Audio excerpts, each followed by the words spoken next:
C'est donc le coup de tonnerre politique de la journée ici en France. Le tribunal correctionnel de Paris a donc déclaré Marine Le Pen inéligible pour une durée de 5 ans. C'est le procès des assistants parlementaires européens du Rassemblement national. La chef du parti d'extrême droite qui s'exprimait ce soir chez nos confrères de TF1. Elle l'assure, c'est un jour funeste pour notre démocratie. On retrouve Sylvain Rousseau, bonsoir. Vous avez suivi cette prise de parole pour nous. Que faut-il en retenir? Les phrases fortes qui ont été annoncées ce soir par Marine Le Pen, elle dénonce notamment une violation de l'état de droit. Oui, effectivement, Marine Le Pen qui refuse, en tout cas qui dit qu'elle n'est absolument pas démoralisée, qui dit qu'elle est scandalisée, qu'elle est indignée. Marine Le Pen qui est apparue très combative dans sa première prise de parole, depuis effectivement le prononcé de sa condamnation à une peine d'inéligibilité avec effet immédiat. Elle dénonce évidemment une décision politique dont le seul but est de l'empêcher d'être élue, une décision contraire à l'état de droit. L'état de droit a été violée, a-t-elle dit. Elle dit ensuite que ce sont des millions de Français qui sont éliminés de la prochaine élection présidentielle, les millions de Français qui ont voté pour elle lors des dernières élections, qui s'apprêtaient même à le faire, parce qu'on sait que Marine Le Pen était en tête des sondages avant le prononcé de cette peine. Mais elle refuse pour l'instant de se laisser éliminer. Elle n'est pas prête à se soumettre à un déni de démocratie, a-t-elle dit. Elle a ensuite invoqué le général de Gaulle, qui disait que la Cour suprême c'était le peuple et que c'est à lui seul de trancher qui doit être élu ou ne doit pas l'être. Elle a ensuite évidemment confirmé son intention de faire appel, une décision qu'elle va faire évidemment le plus rapidement possible, a-t-elle dit, même si elle a aussi affirmé qu'elle n'avait pas forcément confiance dans la date de cet appel. Elle appelle donc la justice à se hâter avec un objectif, être innocenté dans ce dossier. C'est en tout cas ce qu'elle a dit sur le fond du dossier, que tous étaient innocents, que le parti était innocent, qu'il n'y avait pas eu d'enrichissement personnel. Elle espère donc effectivement que la justice va se hâter pour juger son appel et pouvoir ainsi se présenter aux élections présidentielles, aux prochaines élections présidentielles. Mais en tout cas, pour l'instant, effectivement, cette peine d'inéligibilité est sans recours possible pour Marine Le Pen, hormis cet appel dont la date reste hypothétique. Merci beaucoup Sylvain Rousseau. Marine Le Pen qui le dit ce soir, elle ne se retire en aucune manière de la vie politique. On va écouter la chef du Rassemblement national chez nos confrères de TF1 tout à l'heure.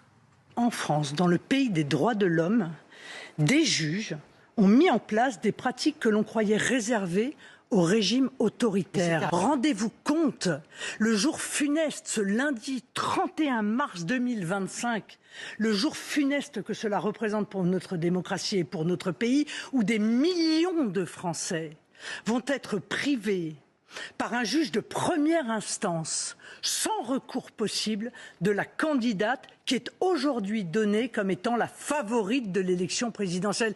Mais ça devrait scandaliser objectivement tous ceux qui sont attachés à la démocratie et à l'état de droit. La magistrate a assumé très clairement de mettre en œuvre l'exécution provisoire de l'inéligibilité, c'est-à-dire en réalité de rendre mon appel inutile sur ce sujet, pour m'empêcher de me présenter et d'être élue, dit-elle, à l'élection présidentielle. C'est donc une décision politique qui était en train d'être rendue. Je crois que l'état de droit a été totalement violé par la décision qui a été rendue. Et depuis ce midi, les réactions pleuvent en France, mais pas que. Avant de vous donner la parole, on fait le point avec Anna Pereira. Jordan Bardella arrive au siège du Rassemblement national le visage fermé ce lundi matin. Mais sur ses réseaux, le protégé de Marine Le Pen a réagi à la sentence de sa mentor. Selon lui, la démocratie française a été exécutée, qualifiant ce verdict d'injuste. En tant que président du parti, Bardella semble être le candidat évident pour remplacer la députée du Pas-de-Calais pour les présidentielles de 2027.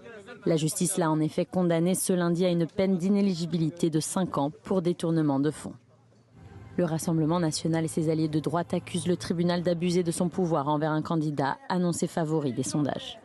On fait état de sa volonté politique, de pas sa volonté ni judiciaire ni juridique, mais politique. C'est la première fois au bout de 40 ou 50 ans que je vois cela écrit noir sur blanc. C'est ça qui était absolument invraisemblable. Autre son de cloche côté opposant politique, à l'instar du communiste Fabien Roussel, pour qui la justice doit être la même pour tous.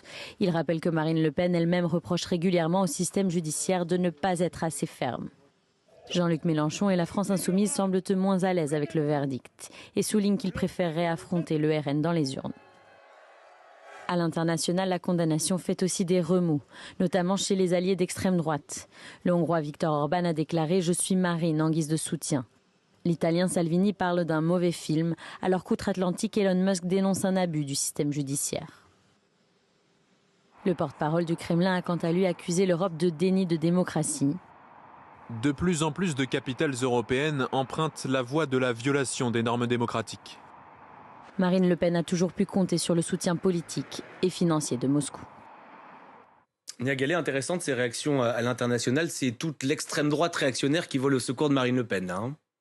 Oui, absolument. Et c'est un épisode qui rappelle étrangement ce qui s'est passé dans de nombreux pays, à commencer par les États-Unis, bien sûr, avec toutes ces affaires judiciaires auxquelles a été confronté Donald Trump et qui a plutôt eu pour effet de asseoir sa victoire, parce que lui aussi a argué du fait qu'il était la cible d'une instrumentalisation. Chasse aux sorcières, comme il l'appelle souvent. Exactement, de la justice par des réseaux de gauche extrême. Les termes du poste de Elon Musk sur X reprennent cette rhétorique. Mais le mouvement est mondial, en fait. On l'évoque peu aujourd'hui, mais même au Brésil de Bolsonaro, c'est exactement ce qui s'est passé aussi. C'est la justice qui a empêché aussi l'ancien président de se représenter, enfin en tout cas qui a mis un terme provisoire peut-être à sa carrière politique. Et on voit aujourd'hui le risque d'un combat entre ceux qui brandissent un état de droit qui serait promu par le système judiciaire lui-même contre un système démocratique issu de la volonté populaire. Mais le clivage ne me semble pas seulement être entre une gauche et une extrême droite.